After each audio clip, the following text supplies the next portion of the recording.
Hello दोस्तों, ये हमारा छठा चैप्टर है हिस्ट्री का। 5 चैप्टर हमारे कंप्लीट हो चुके हैं क्लास 8वीं के। तो चलिए स्टार्ट करते हैं अपना अगला चैप्टर। चैप्टर का नाम है देशी जनता को सभ्य बनाना, राष्ट्र को शिक्षित करना। देखिए, इसमें एक वर्ड आएगा भाषाविद। इसका मतलब क्या होता है? भाषाविद का मतलब होता है एक ऐसा व्यक्ति, एक ऐसे व्यक्ति के लिए ये शब्द इस्तेमाल किया जाता है जो कई भाषाओं का जानकार हो और विद्यार्थी हो। तो चलिए स्टार्ट करते हैं चैप्टर। अब देखिए, पिछले अध्यायों में हम पढ़ चुके हैं कि ब्रिटिश शासन के कारण यहाँ के राजाओं और नवाबों, किसानों और आदिवासियों पर किस किस तरह के प्रभाव पड़े थे। इस अध्याय में हम ये समझने का प्रयास करेंगे कि इन चीजों से विद्यार्थियों के जीवन पर क्या असर पड़े। विद्यार्थियों के जीवन को समझना इसलिए जरूरी है क्योंकि भारत में अंग्रेज केवल भू क्षेत्र, यानी कि जो भूमि के क्षेत्र हैं उन पर विजय और आय पर नियंत्रण ही नहीं चाहते थे। उन्हें लगता था कि उनका एक सांस्कृतिक मिशन भी है। वे मानते थे कि उन्हें देसी समाज को सभ्य बनाना है और उनके रीति रिवाजों और मूल्य मान्यताओं को बदलना है। इसके लिए कौन से बदलाव लाए जाने थे? भारतीयों को शिक्षित, सभ्य और अंग्रेजों की सोच के मुताबिक अच्छी प्रजा बनाने के लिए कौन से कदम उठाए जाने थे? अंग्रेजों के पास भी इन सवालों के कोई बने बनाए जवाब नहीं थे। इन सवालों पर कई दशक तक बहस चलती रही। अब ये जो अंग्रेज थे, ये शिक्षा को किस तरह देखते थे? चलिए आइए देखते हैं। आइए सबसे पहले इस बात पर ध्यान दें कि शिक्षा के क्षेत्र में अंग्रेज क्या सोच रहे थे और शिक्षा के जो विचार हमें आज सहज सामान्य दिखाई देते हैं, वो पिछले 200 सालों में किस तरह विकसित हुए हैं। इस पड़ताल के दौरान हम इस बात पर भी विचार करेंगे कि भारतीयों ने ब्रिटिश ब्रिटिश विचारों पर कैसी प्रतिक्रियाएं दी और इस बारे में अंग्रेजों के विचार किस तरह विकसित हुए कि भारतीयों को कैसे पढ़ाया जाए। प्राच्यवाद की परंपरा। सन 1783 में विलियम जोन्स नाम के एक सज्जन कलकत्ता आए। उन्हें ईस्ट इंडिया कंपनी द्वारा स्थापित किए गए सुप्रीम कोर्ट में जूनियर जज के पद पर तैनात किया गया था। कानून का माहिर होने के साथ साथ जोन्स एक भाषाविद भी थे। अब जैसे कि हमने ऊपर बताया था कि भाषाविद कौन होता है? जिसको कई भाषाओं का ज्ञान हो।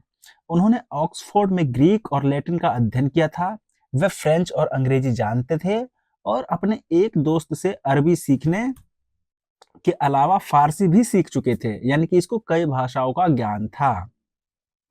कलकत्ता में आने के बाद वे रोजाना घंटों संस्कृत विद्वानों के साथ बैठकर उनसे संस्कृत की बारीकियां, उसकी व्याकरण और संस्कृत काव्यों का अध्ययन करने लगे थे।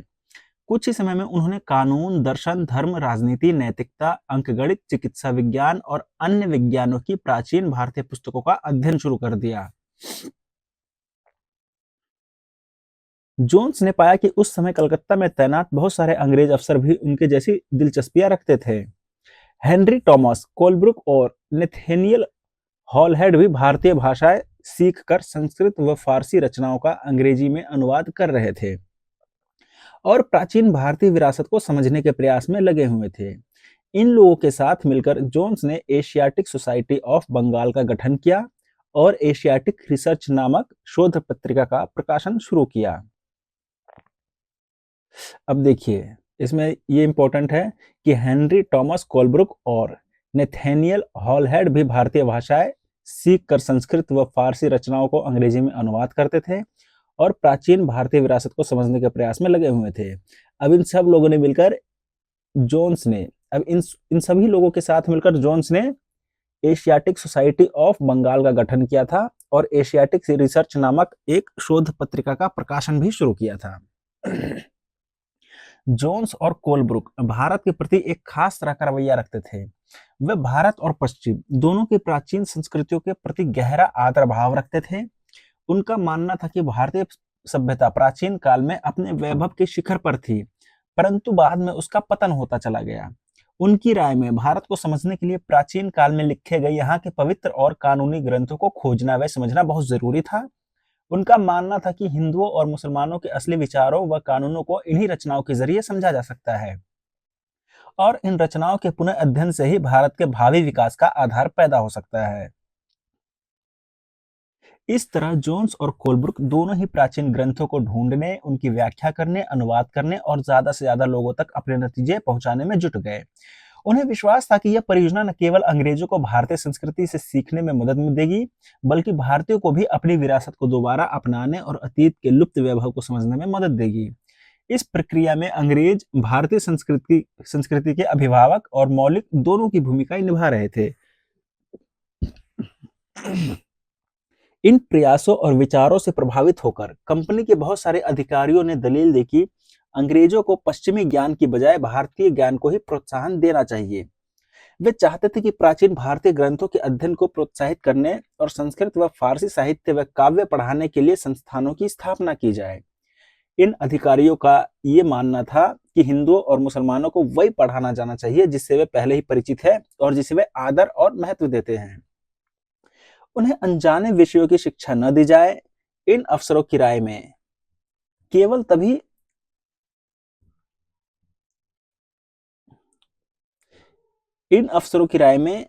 केवल तभी अंग्रेज देशी जनता का दिल जीत सकते हैं।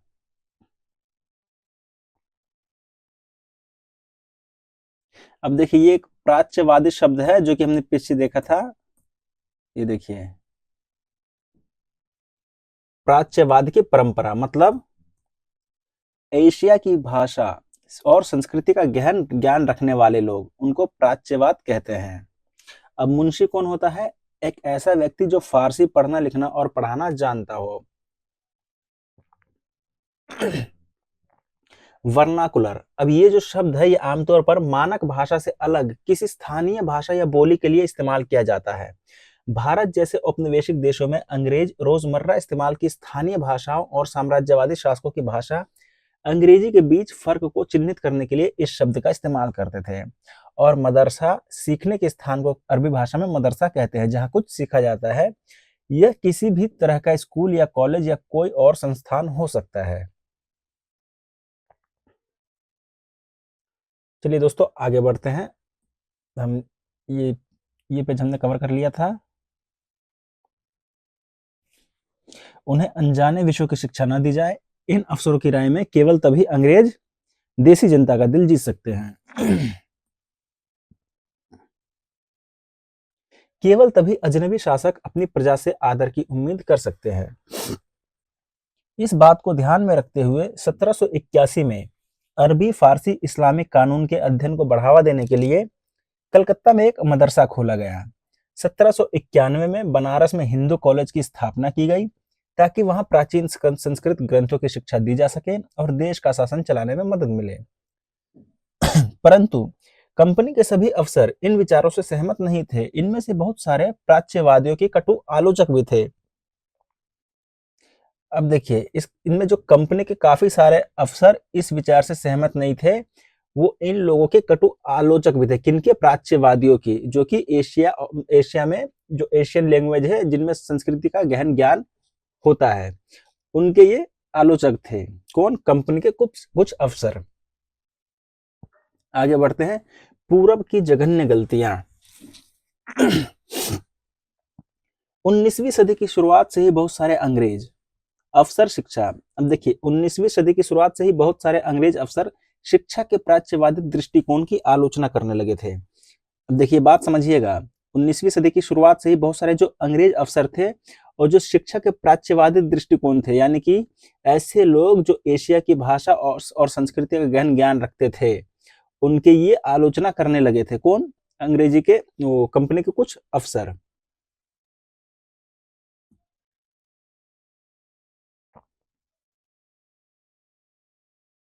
उनका कहना था कि पूर्वी समाजों का ज्ञान त्रुटियों से भरा हुआ है, यानी कि गलतियों से भरा हुआ है। किनका समाज? पूर्वी समाजों का ज्ञान गलतियों से भरा हुआ है और अवैज्ञानिक है। उनके मुताबिक पूर्वी साहित्य अगंभीर है और सतही है। इसलिए उन्होंने दलील दी कि अंग्रेजों को अरबी और संस्कृत भाषा व साहित्य के अध्ययन को बढ़ावा देने पर इतना खर्चा नहीं करना चाहिए। प्राच्यवादियों पर हमला करने वालों में जेम्स मिल प्रमुख थे। उनका विश्वास था कि अंग्रेजों को देसी जनता को खुश करने और उसका दिल जीतने के लिए जनता की इच्छा के हिसाब से या उनकी भावनाओं को ध्यान में रखते हुए शिक्षा नहीं देनी चाहिए। उनकी राय में शिक्षा के जरिए उपयोगी और व्यवहारिक चीजों का ज्ञान दिया जाना चाहिए। इसलिए भारतीयों को पूर्वी समाजों के काव्य और धार्मिक साहित्य की बजाय ये पढ़ाना चाहिए कि पश्चिम ने किस तरह की वैज्ञानिक और तकनीकी सफलताएं हासिल कर ली है। 1830 के दशक तक प्राच्यवादियों का विरोध और तीखा हो गया था। थॉमस बेबिंगटन मैकाले इन आलोचकों में सबसे मुखर और प्रभावशाली विचारक थे। वे भारत को असभ्य देश मानते थे, जिसे सभ्यता का पाठ पढ़ाना जरूरी था। मैकाले के मुताबिक पूर्वी ज्ञान की कोई भी शाखा इंग्लैंड की प्रगति के समकक्ष नहीं थी। मैकाले का कहना था कि एक अच्छे यूरोपीय पुस्तकालय का केवल एक खाना ही भारत और अरब के समूचे देशी साहित्य के बराबर है। अब ये किसका कहना था? मैकाले का। उनका तर्क था कि भारत में ब्रिटिश सरकार को प्राच्यवादी ज्ञान पर सरकारी पैसा बर्बाद नहीं करना चाहिए और इससे कोई फायदा होने वाला नहीं है। गहन ऊर्जा और आवेश पूर्वक मैकाले ने अंग्रेजी भाषा सिखाने की जरूरत पर जोर दिया। उनका मानना था कि अंग्रेजी के ज्ञान से भारतीयों को दुनिया की श्रेष्ठतम साहित्यिक कृतियों को पढ़ने का मौका मिलेगा। यहाँ के लोग पश्चिमी विज्ञान और दर्शन के क्षेत्र में हुए विकास से अवगत हो पाएंगे। इस प्रकार उनका कहना था कि अंग्रेजी पढ़ाना लोगों को सभ्य बनाने, उनकी रुचियों, मूल्यों और संस्कृति को बदलने का रास्ता हो सकता है। मैकाले के मिंट्स यानी कि विवरण के आधार पर 1835 का अंग्रेजों का शिक्षा अधिनियम पारित किया गया। यह फैसला भी लिया गया कि अंग्रेजी को उच्च शिक्षा का माध्यम बनाया जाए और कलकत्ता मदरसे तथा बनारस संस्कृत कॉलेज जैसे प्राच्यवादी संस्थानों को प्रोत्साहन न दिया जाए। इन संस्थानों को अपने आप शरण का शिकार होते जा रहे अंधकार के मंदिरों की संज्ञा दी गई। अब स्कूलों के लिए भी अंग्रेजी पाठ्य पुस्तकें छपने लगी। व्यवसाय के लिए शिक्षा। 1854 में ईस्ट इंडिया कंपनी के लंदन स्थित कोर्ट ऑफ डायरेक्टर्स ने भारतीय गवर्नर जनरल को शिक्षा के विषय में एक नोट भेजा। कंपनी के नियंत्रक मंडल के अध्यक्ष चार्ल्स वुड के नाम से जारी किए इस संदेश को वुड का नीति पत्र या वुड्स डिस्पैच के नाम से जाना जाता है। इस दस्तावेज में भारत में लागू की जाने वाली शिक्षा नीति की रूपरेखा स्पष्ट करते हुए एक बार फिर दोहराया गया है कि प्राच्यवादी ज्ञान के स्थान पर यूरोपीय शिक्षा को अपनाने से कितने व्यवहारिक लाभ प्राप्त होंगे। इस दस्तावेज में यूरोपीय शिक्षा का एक व्यवहारिक लाभ आर्थिक क्षेत्र में बताया गया था। उसके मुताबिक यूरोपीय शिक्षा के माध्यम से भारतीयों को व्यापार और वाणिज्य के विस्तार से होने वाले लाभों को समझने और देश के संसाधनों के विकास का महत्व समझने में मदद मिलेगी। यदि उन्हें यूरोपीय जीवन शैली से अवगत कराया गया तो उनकी रुचियों और आकांक्षाओं में भी बदलाव आएगा और ब्रिटिश वस्तुओं की मांग पैदा होगी, क्योंकि तब यहाँ के लोग यूरोप में बनी चीजों को अपनाना और खरीदना शुरू कर देंगे। वुड के नीति पत्र में यह तर्क भी दिया गया था कि यूरोपीय शिक्षा से भारतीयों के नैतिक चरित्र का उत्थान होगा। इससे वे ज्यादा सत्यवादी और ईमानदार बन जाएंगे और फलस्वरूप कंपनी के पास भरोसेमंद कर्मचारियों की कमी नहीं रहेगी। दस्तावेज के मुताबिक पूरब का साहित्य न केवल भयानक त्रुटियों यानी कि बहुत बड़ी गलतियों से भरा पड़ा था, बल्कि यह लोगों में न तो काम के प्रति दायित्व और समर्पण का भाव पैदा कर सकता है और न ही शासन के लिए आवश्यक निपुणता पैदा कर सकता है। 1854 के नीति पत्र के बाद अंग्रेजों ने कई अहम कदम उठाए। सरकारी शिक्षा विभागों का गठन किया गया ताकि शिक्षा संबंधी सभी मामलों पर सरकार का नियंत्रण स्थापित किया जा सके। विश्वविद्यालय शिक्षा की व्यवस्था विकसित करने के लिए भी कदम उठाए गए। 1857 में जब मेरठ और दिल्ली में सिपाही विद्रोह कर रहे थे, उसी समय कलकत्ता, मद्रास और बंबई विश्वविद्यालयों की स्थापना की जा रही थी। स्कूली शिक्षा प्रणाली में परिवर्तन के प्रयास भी किए गए। अब देखिए ये इमेज है, ये 19वीं सदी में बंबई विश्वविद्यालय है, ये जो आप देख रहे हैं। चलिए दोस्तों आगे पढ़ते हैं। देखिए ये एक चित्र है स्कॉटलैंड के ईसाई प्रचारक विलियम कैरे, जिसने सेरामपुर मिशन की स्थापना में मदद की। अब इसमें दिया गया है नैतिक शिक्षा की मांग। 19वीं सदी में भारत में सक्रिय ईसाई प्रचारकों ने व्यवहारिक शिक्षा के पक्ष में दिए जा रहे तर्कों का घोर विरोध किया। प्रचारकों का मानना था कि शिक्षा का उद्देश्य लोगों के नैतिक चरित्र में सुधार लाना होता है और नैतिकता उत्थान केवल ईसाई शिक्षा के जरिए ही संभव है। 1813 तक ईस्ट इंडिया कंपनी भारत में प्रचारक गतिविधियां के विरुद्ध थी।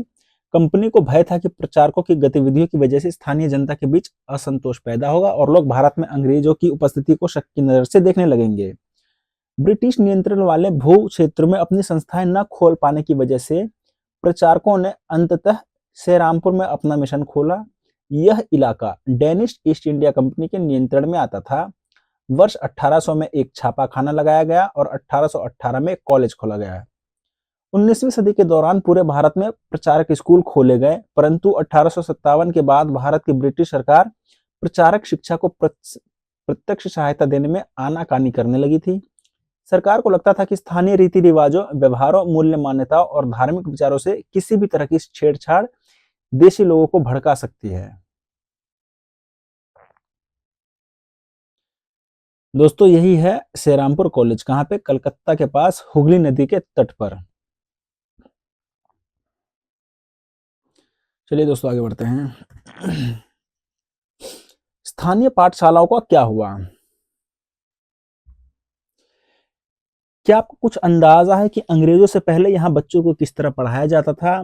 क्या आपने कभी सोचा है कि उस समय बच्चे स्कूल जाते भी थे या नहीं, और अगर स्कूल थे तो ब्रिटिश शासन के तहत उनका क्या हुआ? विलियम एडम की रिपोर्ट। 1830 के दशक में स्कॉटलैंड से आए एक ईसाई प्रचारक विलियम एडम ने बंगाल और बिहार की जिलों का दौरा किया। कंपनी ने उन्हें देसी स्कूलों में शिक्षा की प्रगति पर रिपोर्ट तैयार करने का जिम्मा सौंपा था। एडम ने जो रिपोर्ट तैयार की वह दिलचस्प थी। एडम ने पाया कि बंगाल और बिहार में 1 लाख से ज्यादा पाठशालाएं हैं। ये बहुत छोटे छोटे केंद्र थे जिनमें आमतौर पर 20 से ज्यादा विद्यार्थी नहीं होते थे। फिर भी इन पाठशालाओं में पढ़ने वाले बच्चों की कुल संख्या काफी बड़ी, यानी 20 लाख से भी ज्यादा थी। ये पाठशालाएं संपन्न लोगों या स्थानीय समुदाय द्वारा चलाई जा रही थीं। कई पाठशालाएं स्वयं गुरु द्वारा ही प्रारंभ की गई थी। शिक्षा का तरीका काफी लचीला था। आज आप जिन चीजों की स्कूलों से उम्मीद करते हैं, उनमें से कुछ चीजें उस समय की पाठशालाओं में भी मौजूद थी। बच्चों की फीस निश्चित नहीं थी, छपी हुई किताबें नहीं होती थी, पाठशाला की इमारत अलग से नहीं बनाई जाती थी, बेंच और कुर्सियां नहीं होती थी, ब्लैक बोर्ड नहीं होते थे, अलग से कक्षाएं लेने, बच्चों की हाजिरी लेने का कोई इंतजाम नहीं होता था, सालाना इम्तिहान और नियमित समय सारणी जैसी कोई व्यवस्था नहीं थी। कुछ पाठशालाएं बरगद की छांव में ही चलती थी, तो कई गांव की किसी दुकान या मंदिर के कोने में या गुरु के घर पर ही बच्चों को पढ़ाया जाता था। बच्चों की फीस उनके माँ बाप की आमदनी से तय होती थी। अमीरों को ज्यादा और गरीबों को कम फीस देनी पड़ती थी। शिक्षा मौखिक होती थी और क्या पढ़ाना है यह बात विद्यार्थियों की जरूरतों को देखते हुए गुरु ही तय करते थे। विद्यार्थियों को अलग कक्षाओं में नहीं बिठाया जाता था, सभी एक जगह एक साथ बैठते थे। अलग अलग स्तर के विद्यार्थियों के साथ गुरु अलग अलग तरह से बात कर लेते थे। एडम ने पाया कि यह लचीली प्रणाली स्थानीय आवश्यकताओं के लिए काफी अनुकूल है। उदाहरण के लिए फसलों की कटाई के समय कक्षाएं बंद हो जाती थी, क्योंकि उस समय गांव के बच्चे प्राय खेतों में काम करने चले जाते थे। कटाई और अनाज निकल जाने के बाद पाठशाला दोबारा शुरू हो जाती थी। इसका परिणाम यह था कि साधारण काश्तकारों के बच्चे भी पढ़ाई कर सकते थे। नई दिनचर्या, नए नियम। 19वीं सदी के मध्य तक कंपनी का ध्यान मुख्य रूप से उच्च शिक्षा पर था, इसलिए कंपनी ने स्थानीय पाठशालाओं के कामकाज में कभी ज्यादा दखल नहीं दिया। 1854 के बाद कंपनी ने देशी शिक्षा व्यवस्था में सुधार लाने का फैसला किया। कंपनी का मानना था कि इसके लिए मौजूदा व्यवस्था के भीतर ही बदलाव किए जा सकते हैं। कंपनी एक नई दिनचर्या, नए नियमों और नियमित निरीक्षणों के जरिए पाठशालाओं को और व्यवस्थित करना चाहती थी। अब इसके लिए क्या किया जा सकता था? कंपनी ने क्या कदम उठाए? सबसे पहले तो कंपनी ने बहुत सारे पंडितों को सरकारी नौकरी पर रख लिया। इनमें से प्रत्येक पंडित को 4-5 स्कूलों की देखरेख का जिम्मा सौंपा जाता था। पंडितों का काम पाठशालाओं का दौरा करना और वहां अध्यापन की स्थितियों में सुधार लाना था। प्रत्येक गुरु को निर्देश दिया गया कि वह समय समय पर अपने स्कूल के बारे में रिपोर्ट भेजे और कक्षाओं को नियमित समय सारणी के अनुसार स्कूल के पढ़ाएं। अब अध्यापन पाठ्य पुस्तकों पर आधारित होगा और विद्यार्थियों की प्रगति को मापने के लिए वार्षिक परीक्षाओं की रूपरेखा तैयार की जाने लगी। विद्यार्थियों से कहा गया कि वे नियमित रूप से शुल्क दें, नियमित रूप से कक्षा में आए, तय सीट पर बैठें और अनुशासन के नियमों का पालन करें। नए नियमों पर चलने वाली पाठशालाओं को सरकारी अनुदान मिलने लगे। जो पाठशालाएं नई व्यवस्था के भीतर काम करने को तैयार नहीं थी, उन्हें कोई सरकारी सहायता नहीं दी जाती थी। जिन गुरुओं ने सरकारी निर्देशों का पालन करने की बजाय अपनी स्वतंत्रता बनाए रखी, वे सरकारी सहायता प्राप्त और नियमों से चलने वाली पाठशालाओं के सामने कमजोर पड़ने लगे। इन नए नियमों और दिनचर्या का एक और भी नतीजा हुआ। पहले वाली व्यवस्था में गरीब किसानों के बच्चे भी पाठशालाओं में जा सकते थे, क्योंकि शालाओं की समय सारणी काफी लचीली होती थी। नई व्यवस्था के अनुशासन की मांग थी कि बच्चे नियमित रूप से स्कूल आएं। अब कटाई के मौसम में भी बच्चों का स्कूल में आना जरूरी था, जबकि उस समय गरीब घरों के बच्चे खेतों में काम करने जाया करते थे। अगर कोई बच्चा स्कूल नहीं आ पाता था तो इसे अनुशासनहीनता माना जाता था, यानी बच्चा पढ़ना लिखना ही नहीं चाहता। राष्ट्र शिक्षा की कार्यसूची। केवल अंग्रेज अफसर ही भारत में शिक्षा के बारे में नहीं सोच रहे थे। 19वीं सदी की शुरुआत से ही भारत के विभिन्न भागों में बहुत सारे विचारक शिक्षा के व्यापक व्यापक प्रसार की जरूरत पर जोर देने लगे थे। यूरोप में आ रहे बदलावों से प्रभावित होकर कुछ भारतीयों का मानना था कि पश्चिमी शिक्षा भारत का आधुनिकीकरण कर सकती है। उन्होंने अंग्रेजों से आह्वान किया कि वे नए स्कूल, कॉलेज और विश्वविद्यालय खोले तथा शिक्षा पर ज्यादा पैसा खर्च करें। इस दिशा में हुए कुछ प्रयासों के बारे में हम चैप्टर 8 में पढ़ेंगे, परंतु बहुत सारे भारतीय पश्चिमी शिक्षा के विरुद्ध भी थे। महात्मा गांधी और रविंद्रनाथ टैगोर इसी तरह के लोगों में से थे। आइए देखें कि उनका क्या कहना था। अंग्रेजी शिक्षा ने हमें गुलाम बना दिया है।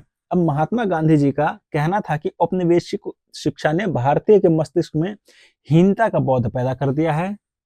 इसके प्रभाव में आकर यहाँ के लोग पश्चिमी सभ्यता को श्रेष्ठतर मानने लगे हैं और अपनी संस्कृति के प्रति उनका गौरव भाव नष्ट हो गया है। महात्मा गांधी ने कहा कि इस शिक्षा में विष भरा है, यह पाप पूर्ण है, इसने भारतीयों को दास बना दिया है, इसने लोगों पर प्रभाव डाला है। उनके मुताबिक पश्चिम से आने वाली हर चीज की प्रशंसा करने वाले इन संस्थानों में पढ़ने वाले भारतीय ब्रिटिश शासन को पसंद करने लगे थे। महात्मा गांधी एक ऐसे शिक्षा के पक्षधर थे जो भारतीयों के भीतर प्रतिष्ठा और स्वाभिमान का भाव पुनर्जीवित करे। राष्ट्रीय आंदोलन के दौरान उन्होंने विद्यार्थियों से आह्वान किया कि वे शिक्षा संस्थानों को छोड़ दें और अंग्रेजों को बताएं कि वे अब गुलाम बन के रहने के लिए तैयार नहीं है। महात्मा गांधी की दृढ़ मान्यता थी कि शिक्षा केवल भारतीय भाषाओं में ही दी जानी चाहिए। उनके मुताबिक अंग्रेजी में दी जा रही शिक्षा भारतीयों को अपाहिज बना देती है। उसने उन्हें अपने सामाजिक परिवेश से काट दिया है और उन्हें अपनी ही भूमि पर अजनबी बना दिया है। उनकी राय में विदेशी भाषा बोलने वाले, भारतीय संस्कृति से घृणा करने वाले अंग्रेजी शिक्षित भारतीय अपनी जनता से जुड़ने के तौर तरीके भूल चुके थे।